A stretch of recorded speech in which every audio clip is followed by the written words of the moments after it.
$1 million. Hello everyone and welcome to Action RPG. I'm your host Aaron, and for today's video we're headed to the world of Path of Exile 2. Game director Jonathan Rogers sat down with Zizaran yesterday on Zizaran's Twitch to answer more questions around POE 2. We watched it as a community. It was pretty informative. I actually did learn a lot. But there was one thing during that interview that I found very, very intriguing. I found very interesting, and that's when Jonathan Rogers was talking about servers, player counts, estimates, what they are preparing for. And he said at one point, 1 million players. Okay, I'm not going to put words in his mouth. We will watch it together. But I have prepared some information for you. I just want you to know how big a number 1 million concurrent players is. Now, obviously, a lot of AAA games can hit that number, especially if they've been in development a long time, especially if they poured a lot of money into marketing. It is not, insanely uncommon to hit 1 million concurrent players. It does happen. It just doesn't happen super often, okay? But what I've prepared for you is isometric action RPGs, with the exception of one. Maybe some people would call them Diablo-likes, Exile-likes. What are we calling it now? Maybe we should ask Rob. Okay, here we go. Last Epoch 1.0, February 21st, or at least during their 1.0 launch, Last Epoch hit 258,000 concurrent players logged in at one time. Crushed. Don't look at this number now. Okay, I'm a Last Epoch Andy. Last Epoch, huge number, 258,000. Now this one is not a Diablo-like, but I put it on here. V-Rising, isometric survival, 150,000 concurrent players. The surprise of what, 5 or 6 years ago, Wolcen, Lords of Mayhem. Rest in peace. 127,000 players. The critically acclaimed, some people say best ever, Grim Dawn, 61,000 peak players. Grim Dawn, 61,000. Crate Entertainment, which by the way has a new DLC around the Berserker coming out next year. Undecember, 45,000, and know that this also has a mobile port, so I'm sure most of their gamers are on mobile. Torchlight Infinite, 21,000, just like Undecember, has a mobile port. Titan Quest Anniversary Edition, 19,000. Warhammer 40k Inquisitor Martyr, which also just released a DLC that's a lot of fun for the Hierophant class, 9,700. Okay, so when you are looking at these are notable, good, decent isometric action RPGs. 258, 150, 127, 61, 45, 21, 20, and 9,700. Now, Path of Exile 1, the first game on their current league, broke their own record. Okay, moving over to X, we hit our new record peak of concurrent players, and just to be clear, this is across all platforms. Okay, I did the research. So this is on Steam.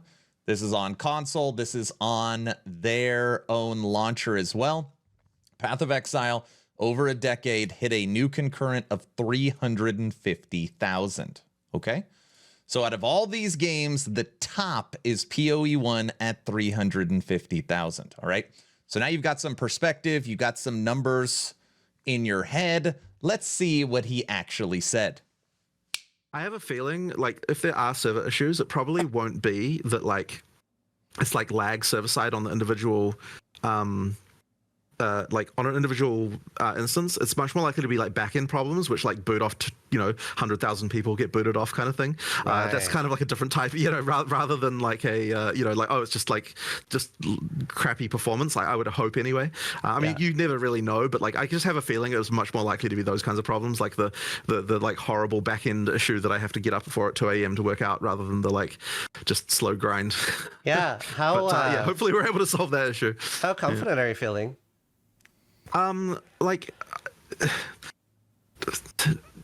It's hard. Look at his face, okay? I don't think he's feeling very confident about servers. I mean, I wouldn't be either with all the buzz. Look at his face. Apparently not very. If I'm Yeah. if I'm saying like that, the issue is just like, you know, I really have no idea how many people will turn up on day one. Like we can look at supporter pack sales and we can say like, okay, well there's at least this number, but on day one, you know, we're not sure. And the other thing as well is that there are things like what's console going to be like. I just don't know really. Yeah. Like how many people will turn up there. It's really hard to say.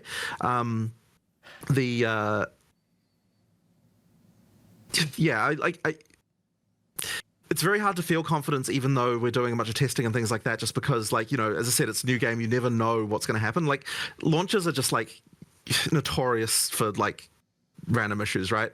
And it's not for lack of people trying to make sure that, like, you know, it's not like we're like, oh, you know, just cheaping out on servers or something like that, right? Like we will do our best to get as much as we can, but you just never know what kind of a random performance issue can go wrong. And the sucky thing about it is, like, you can make some really subtle mistake somewhere and it results in like a huge amount of chaos for the players, because, like, you know, you go over some weird threshold and you get some deadlock or some random thing happens and it just everything dies. And so yeah, that kind of stuff really sucks. I really hope we can do well. I mean, the nice thing is, at least, is that you know, it's all based on POE 1 backend stuff. Like, that's been tested to a pretty reasonable degree by this point. Yeah. You know, I think we can do okay. But on the other hand, we may get more players than what our backend has ever dealt with before. Yeah. And I think it's very, very likely. Highest they've ever dealt with before, 350,000. Likely at this point that will happen. So you know, as I said, you can never really know. I don't know if you're like comfortable sharing a number you're prepared for, but like, are you prepared for like 1 million players, for example? If that's something you're well, a million is how many is what we're prepared for as far as instance capacity goes. Okay. We also are prepared to increase that as well, like in terms of just like talking to cloud vendors and stuff like that about, like, you know, what if we go over this? Like, do we have a plan for how we're going to scale up? Like that kind of stuff. So 1 million is the capacity that we'll have on day one, like before we know how many people we're going to get. 1 million is the capacity we have on day one. 1 million players. And my hope is that that'll be enough. Cool. I'm pretty sure I'm pretty sure we'll get it in 1 million. I don't think it's going to go. I think the chance of going above 1 million is pretty low, honestly. But you never know. You never know. Yeah, you never know. Yeah, I think, as I said, I think the chance of going above that is pretty low. Just because bear in mind it is paid, right? It's not like okay. Let me say this on our full release when it's free. Again, I'm sorry, I don't want to beat a dead horse. You are talking 3x the highest point ever of Path of Exile 1, which is free to play. So you're talking about an early access launch that is paid, and they're talking about numbers 3x higher. Like, I think the numbers will be much higher than 1 million. I think that's going to be very, very high, like absurdly high. But for a paid early access, I think getting to 1 million would be a very good success. Like that would be crazy. But yet I think that we might be on the way to it for sure. Yeah. As I said, 1 million is what we're, because of the fact that we're like, we want to make sure we don't screw this up. 1 million is what we're getting for instance capacity. When I say instance, by the way, I'm talking about the actual servers that individual players play on, as opposed to like the back end, which is like where all the, you know, which is the scaling challenge that's much more hard to know. Cool. Now, as far as like testing, like testing the back end and making sure it can work, the hard part there is like, can you simulate player numbers, like correctly enough to actually know what's going on? So we've got a synthetic test that goes up to 1.6 million in the back end before it falls over, and we want to try and improve that to 2 million before we launch, just so that we like can be like okay. But the thing is that that's a synthetic test, right? Like we don't we write a bot that simulates what a player does, but like what if we're just wrong about that? And like people, you know, and there's all sorts of numbers that you can play around with, like how often do people change areas, and how often do people, like how many items do people pick up and not pick up, and like we don't really know the numbers for that. And we can look at POE 1 and we can kind of assume that they're similar, and we can try and kind of like get things to like some kind of real world situation, but then it'll just be some other random thing we don't even think about that like players end up doing that we just don't even, that can cause the issue. So and the other thing as well is like, what if we just didn't like, okay, so sure, we wrote it to that many players like as a test, but there could be like even more subtle elements, like here's a random example we did think about, but like Pause. In case everybody didn't know, my subathon is officially over. 65 days Town Portal podcast with me and Frosty LaRue is back tomorrow, Wednesday the 4th. And our guest to re-kick off the Town Portal podcast, yes, DM Darth Microtransaction. That'll be on my Twitch, Aaron Action RPG. Darth enters the Town Portal. All right, back to Jonathan Rogers. It's going to be fun tomorrow. Just to sort of give you an example of the kind of subtlety that happens here. So we have processes in the backend called instance managers, which like deal with like effectively they just like know where all the instances are, like all the game instances are, and like if they fall over, you know, like if they keeping track of them effectively. Yeah. And we've got more than one of these, but like to know which one to contact, you need to know, like you need to have something to work out like what is the thing that like that will tell you like which instance manager I should be talking to whenever I'm going to go to a new area. And so that we shard this based on the area the area index. And the thing that we realized recently was that like when everyone plays the game initially, they're all going to be in the same area. They're all going to be starting in what's called G11, which is like the first area of the game.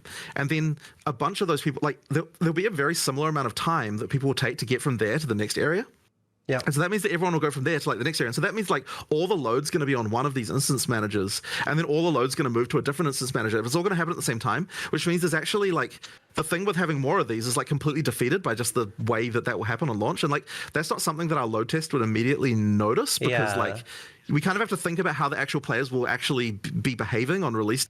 I love this answer. I would have never thought of that as far as the instance managers and how players progress through the game. Makes total sense. To be able to see that kind of issue. So like that's one we did think of, but like there could be 200 other things like that we didn't think of that like, you know, could result in problems. And so this is the kind of stuff that like, you know, as I said, that you just never expect in the back end. So this is probably like way too much detail, and like I'm being way too I love the transparency. It's really great. But okay, but anyway, as I said, that's the kind of issue. So I'm hoping that whatever it is like really obvious, like whatever problem we do run into is like really obvious to us, so we can just fix it. But it's because the part that really sucks is like the thing fell over, like there's no crash, there's no like thing, it's just a bunch of people got disconnected, there's no logs, there's nothing for us to even latch onto it. That's like the really horrible type of issue that I really hope we don't run into. You know, you never know. We'll see what happens. I'm hoping it will be okay. Awesome interview. Nice job, Zizarin. I will link the entire thing in the description, and huge shout out to GGG. Jonathan Rogers has been going on all these different podcasts, doing all these different interviews. Seems like such a laid back guy. I was able to meet him in Germany at Gamescom, and I am just super excited for Friday. I'm going to be maining the Witch and trying to make some necro action happen. All right, phrasing. That sounded weird. Please like, share, and subscribe if you think I've earned it. Make sure you check out the Town Portal podcast tomorrow with DM and me and Frosty LaRue. Should be a fun time. And I'm live every day on Aaron Action RPG on Twitch. I'm done. Hopefully you're entertained or at least learned something. Aaron, out.